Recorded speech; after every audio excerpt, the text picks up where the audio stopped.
విడత genome valley ఏర్పాట్ల కోసం బయో ఏషియాలో రేవంత్ రెడ్డి మాట్లాడడం జరిగింది. ఇక 300 ఎకరాల్లో జీనోమ్ వ్యాలీ రెండో దశ వికారాబాద్, మెదక్, నల్గొండ జిల్లాలో గ్రీన్ఫీల్డ్ ఫార్మా క్లస్టర్, లక్షల కోట్ల పెట్టుబడులతో 5 లక్షల మందికి ఉద్యోగాలు. బయో ఏషియా సదస్సులో ముఖ్యమంత్రి రేవంత్ రెడ్డి. అయితే రాష్ట్ర వ్యాప్తంగా మీరు గమనిస్తే ఉమ్మడి 10 జిల్లాల విషయానికి వస్తే ఆదిలాబాదు, తర్వాత కరీంనగర్, వరంగల్, నిజామాబాద్, ఈ ఉత్తర తెలంగాణకు సంబంధించినటువంటి ఈ ప్రాంతాల అభివృద్ధి ఎక్కడ గొంగడ అక్కడే. కానీ అత్యధికంగా ఇంకో ఆదిలాబాద్లో కాళేశ్వరం ప్రాజెక్టుకి సంబంధించి, కరీంనగర్లో, వరంగల్లో, తర్వాత నిజామాబాద్లో కూడా కొంత అభివృద్ధి కార్యక్రమాల కోసం అత్యధికంగా ప్రజలు ప్రభుత్వానికి సహకరిస్తూ భూములు కోల్పోయింది వాళ్ళు, భూములు ఇచ్చేది వాళ్ళు, అన్ని రకాలుగా వాళ్ళు. కానీ ఇక్కడ ఈ 4 జిల్లాలకు సంబంధించి మనం గమనిస్తే ఇక్కడ మెదక్, తర్వాత నల్గొండ, ఖమ్మం, తర్వాత మహబూబ్ నగర్, హైదరాబాద్, రంగారెడ్డి. మీరు గమనించుర్రి, ఏ కొత్త ఇండస్ట్రీ పట్టుకొచ్చినా, ఏ కొత్త కంపెనీ పట్టుకొచ్చినా, ఏ కొత్తగా అభివృద్ధి జరిగినా ఇంకో అయితే మెదక్లనా, నల్గొండలనా, ఖమ్మంలోనా, మహబూబ్ నగర్నా, హైదరాబాద్నా, రంగారెడ్డినా, ఈ ప్రాంతాలకే పరిమితం అవుతుంది. ఏ రోజన్నా పలానా కంపెనీ పట్టుకొచ్చినా ఓ కంపెనీ కరీంనగర్లో పెట్టిస్తా, లేకపోతే పలానా ఒక ఇండస్ట్రీ వచ్చింది, ఆ ఇండస్ట్రీ వెసులుబాటు కోసం, రైతులకు కొంత సంక్షేమం కోసం ఉంటుంది, రైతులకు చాలా వెసులుబాటు కల్పిస్తుంది, లేకుంటే రైతులకు కొంత ఆ రకంగా ఉంటుంది అని చెప్పి చూస్తే ఇక్కడ లేవు. మీరు గమనిస్తే వాళ్ళు అత్యధికంగా పంటలు వచ్చారు ఎక్కడికి వెళ్ళి, వరి ధాన్యం రావాలన్నా లేకపోతే ఇతరత్ర ఏం రావాలన్నా కరీంనగర్, వరంగల్, నిజామాబాద్, ఆదిలాబాద్, ఈ జిల్లాల నుంచి అత్యధిక సంఖ్యలో అగ్రికల్చర్ డెవలప్మెంట్స్ ఉన్నాయి. అగ్రోబేస్డ్ ఇండస్ట్రీస్ కనుక ఈ ప్రాంతాల్లో ప్రారంభించి ఉంటే, ఇక్కడ నిజామాబాద్లో షుగర్ ఫ్యాక్టరీ మూతపడ్డది, వరంగల్లో coach factory, Kazipet coach factory మూతపడ్డది, ఆదిలాబాద్లో ఇంకోటి ఇట్లా చూసుకుంటూ పోతే చాలా వరకు మూతపడ్డ ఫ్యాక్టరీలు మొత్తం గీడున్నాయి, కొత్త కొత్త ఫ్యాక్టరీలు గీడికి వస్తున్నాయి. సో ఇది ఏమైపోతుంది, సెంట్రలైజ్డ్గా మనం చూస్తే గోదావరి ప్రాంత కాళేశ్వరం ప్రాజెక్టు కట్టింది. ఇక్కడ అత్యధికంగా పంటలు బండి తెలంగాణ భాండాగారంగా చెప్పుకోబడుతుందంటే దానికి కారణం ఈ ప్రాంత ప్రజలు. సో డీసెంట్రలైజ్డ్గా ఇవన్నీ కనుక ఉంటే ఈ ప్రాంతాలు కూడా అభివృద్ధి జరుగుతాయి.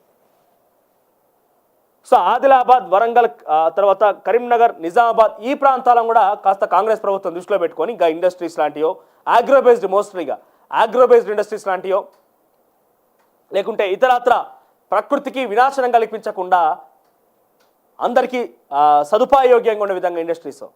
ఇక్కడ బొగ్గు గనులు ఉన్నాయి, చుట్టూ ఇండస్ట్రీస్ ఉన్నాయి, కానీ ఉపాధి లేదు. తర్వాత ఇక్కడ నిజాం షుగర్ ఫ్యాక్టరీ మూతపడ్డది. తర్వాత కరీంనగర్లో చాలా రైతులు మొత్తం కూడా కాళేశ్వరం ప్రాజెక్టు కోసం భూములు ఇచ్చిర్రు. ఆదిలాబాద్లో అక్కడ ఇంకోటి స్టీల్ ఫ్యాక్టరీ, ఏంటిది అదో స్టీల్ ఫ్యాక్టరీ మూతపడ్డది. ఇట్లా చాలా చూసుకుంటూ పోతే ఈ ప్రాంతాల్లో కూడా అగ్రోబేస్ తెలంగాణకి ధాన్య భాండాగారంగా మారాలన్నా, తెలంగాణకి నిధులు ఇవ్వాలన్నా, తెలంగాణకి ఇంకేదైనా కావాలన్నా, తెలంగాణకి ఒక రకంగా ఆర్థిక వనరుగా మారాలన్నా ప్రతి ఒక్కరు కూడా ఈ ప్రాంతాల నుంచి వచ్చేదే. ఇక్కడ హైదరాబాద్ రియల్ ఎస్టేట్ అనుకో, రంగారెడ్డి, ఈ 2 ప్రాంతాలు పోతాయి. మహబూబ్ నగర్ కూడా కాస్త తెలంగాణ వచ్చినాక అభివృద్ధి చెందినటువంటి ప్రాంతం. ఖమ్మం జర ఏపీకి సంబంధించి బార్డర్గా ఉన్నటువంటి ఆ ప్రాంతం. ఇవన్నీ కూడా ఒక రకంగా చెప్పాలంటే ఇక్కడ కూడా చాలా వరకు పంటలు వెసులుబాట్లు అన్నీ కూడా ఉన్నాయి. కాకపోతే ఇండస్ట్రీస్ మొత్తం కూడా ఇక్కడ కాన్ఫిడెంట్గా ఉండడంతో ఏమవుతుందంటే ఇక్కడ ఉపాధి తక్కువైపోతుంది. ఈ 4 జిల్లాల ప్రాంతాలకి ఉపాధి తక్కువైపోతున్నది. అత్యధికంగా ఈ ప్రాంతాల్లోనే మీరు ఇండస్ట్రీస్ పెట్టడం కావచ్చు, లేకపోతే ఇతరత్ర డెవలప్మెంట్స్ మొత్తం ఇక్కడే జరుగుతుంది, డెవలప్మెంట్ యాక్టివిటీస్ మొత్తం ఇక్కడే జరుగుతున్నాయి. ఎందుకు కొన్ని అగ్రోబేస్డ్ ఇండస్ట్రీకి సంబంధించి ఇక్కడ ఆలోచన చేయకూడదు? ఒక కరీంనగర్ ప్రాంతంలో ముఖ్యంగా ఐటీ శాఖ మంత్రి శ్రీధర్ ఆలోచించాల్సిందనంటే, మీ దగ్గర ఇప్పుడు అన్ని అవకాశాలు ఉన్నాయి, అన్ని రకాల హోదాలు, పవర్ అన్నీ ఉన్నాయి, ఒక చాలా కీ రోల్ ప్లే చేస్తున్నారు ప్రభుత్వంలో ప్రస్తుతం మీరు. సో మీరు ఇక్కడ మీ సొంత ప్రాంతం కరీంనగర్ ఇలాంటి ప్రాంతానికి మంథని నియోజకవర్గాన్ని కూడా కొన్ని ఇండస్ట్రీసా, లేకపోతే అక్కడ ప్రాంత ప్రజలకు కూడా కరీంనగర్, తర్వాత మంథని, రామగుండం ఇలాంటి ప్రాంతాల్లో కూడా కాస్త కొన్ని వెసులుబాట్లు క్రియేట్ చేసే విధంగా, అక్కడ ప్రజలు ఉపాధి దొరికే విధంగా, ప్రతి ఒక్కరు యువకులు హైదరాబాద్కి వస్తే ఇప్పటికీ 1.5 కోటి జనాభా దాటిపోయింది. హైదరాబాద్కి జనాభా మొత్తం కూడా అందరూ హైదరాబాద్కి వస్తే ఇక్కడ ఉద్యోగాలు ఎన్నికలు వస్తాయి, మళ్ళీ ఇక్కడ జనాభా మొత్తం ఉక్కిరి బిక్కిరి అయిపోయే అవకాశం ఉన్నది. సో సొంత గ్రామంలోనే వాళ్ళని ఉపాధి దొరికే విధంగానో, లేకపోతే ఇంకేదో అవకాశాలు కల్పించే విధంగానో అన్ని రకాల ఇండస్ట్రీస్ మంత్రిగా, ఐటీ శాఖ మంత్రిగా ప్రస్తుతం మీరు కొనసాగుతున్నారు. సో ఇటువంటి ప్రయత్నం చేయాలి. డీసెంట్రలైజ్డ్గా మీరు ప్రాంతాలను బట్టి ఏ రకంగా వెసులుబాటు ఉంటుంది. మెదక్లో ఇప్పటికే చాలా ఫార్మా కంపెనీలు ఉన్నాయి, నల్గొండలో చాలా వరకు గ్రానైట్ లాంటివి కూడా కొన్ని కొనసాగుతూ ఉంటాయి.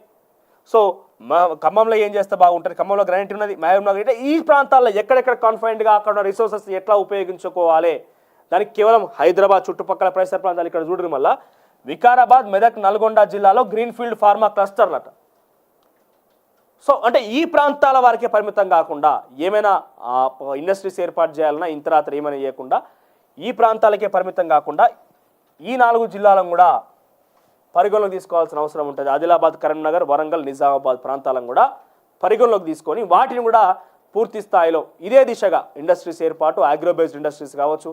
ముఖ్యంగా ఐటీ శాఖ మంత్రిని కోరేది ఏంటంటే మీ ప్రాంతం మంత్రి నియోజకవర్గం కావచ్చు, రామగుండం, తర్వాత ఆ గోదావరి బెల్ట్ మొత్తం కూడా భూపాలపల్లి ఆ సెగ్మెంట్లో కూడా మీకు బొగ్గు నిల్వలు ఉన్నాయి. తర్వాత కొంత అక్కడ ఇండస్ట్రీస్ ఉన్నప్పటికీ ఉపాధి లేదు జనానికి, యువకులకు ఉపాధి లేదు. చాలామంది కూడా ఇంకా కూడా ఏదో జాబ్స్ ప్రిపేర్ అవ్వడమా లేకపోతే ఇతరత్ర చిన్న వాటికి చిన్న పనులు, షాప్ అట్లాంటి వాటికి ఇబ్బంది పడాల్సి వస్తుంది. కాబట్టి కొత్త రకమైన ఇండస్ట్రీస్ని డెవలప్మెంట్లో భాగంగా ఈ యొక్క ఏ రకంగా అయితే మీరు కొత్త ఇండస్ట్రీస్ తీసుకొస్తామంటున్నారో ఆ డెవలప్మెంట్ కార్యక్రమాలని అగ్రోబేస్డ్ ఇండస్ట్రీస్ పట్టుకొస్తారా, లేకుంటే అక్కడ నిరుద్యోగులకి లేకుంటే ఉపాధి అవకాశాలు దొరికేలాగా సెల్ఫ్ ఎంప్లాయ్మెంట్ క్రియేట్ చేసేలా ఇంకేమైనా తీసుకొస్తారా? కానీ ఈ ప్రాంతాల్లో కూడా డీసెంట్రలైజ్డ్గా వీటిని తరలించాల్సిన ఆవశ్యకత ఉన్నది. ఉత్తర తెలంగాణ అంటే మనకు సపరేట్ ఏం కాదు కదా, ఈ ప్రాంతాల్లో కూడా ఇండస్ట్రీస్ తీసుకురావాలి మీరు డెఫినెట్గా. ఆ ప్రయత్నం కాంగ్రెస్ ప్రభుత్వంలో జరగాలి. ఎందుకంటే మీరు అత్యధికంగా సీట్లు గెలుచుకున్నది ఆ ప్రాంతాల నుంచే. కరీంనగర్ క్లీన్ స్వీప్ అంటే కరీంనగర్ ఉమ్మడి జిల్లాకు వస్తే Peddapalli parliament clean sweep, Karimnagar పార్లమెంట్లో 2 స్థానాలు బీఆర్ఎస్ పార్టీ దక్కించుకున్నది, మిగిలిన స్థానాలు కాంగ్రెస్ క్లీన్ స్వీప్. ఆదిలాబాద్లో అట్లనే జరిగింది, వరంగల్లో క్లీన్ స్వీప్, నిజామాబాద్లో మెజార్టీ సీట్లు స్థానాలు గెలుచుకోగలిగిన అటవిటిగా.